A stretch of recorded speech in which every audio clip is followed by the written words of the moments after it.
Hi guys! In this short lecture, we will see two examples of phonetical problems that most people face when learning Russian. And the question is, when do I pronounce O as O and when do I pronounce O as A? The simple answer is, if the O isn't stressed, it pronounces as A, and if it is stressed, it remains as O. As an example, we will take an adjective in two different forms. Хорошо, good.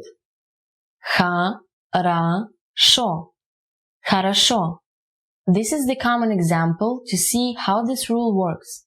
The first two O's aren't stressed, and they are pronounced as A, while the last one stays O, because it's stressed. Again, хорошо, хорошо. Хороший, masculine good. Хороший, хороший. The first one isn't stressed, so we pronounce it as A, and the second O is stressed, so it remains O. Hence, we pronounce it as хороший. Again, хороший, хороший.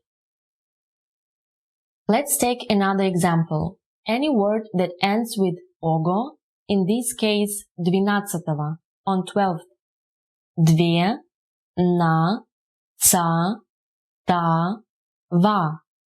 12, which is ordinal number. We will learn about this later. Again, две, на, ца, та, ва. 12. So in this case, ogo is pronounced as ava. It works with all ordinal numbers which ends on ogo. There are a lot of cases like this, with O turning into A. That's why you should be careful and pay attention to the letter which is stressed. You will develop an ear for this as your Russian grows. Until the next time, пока-пока!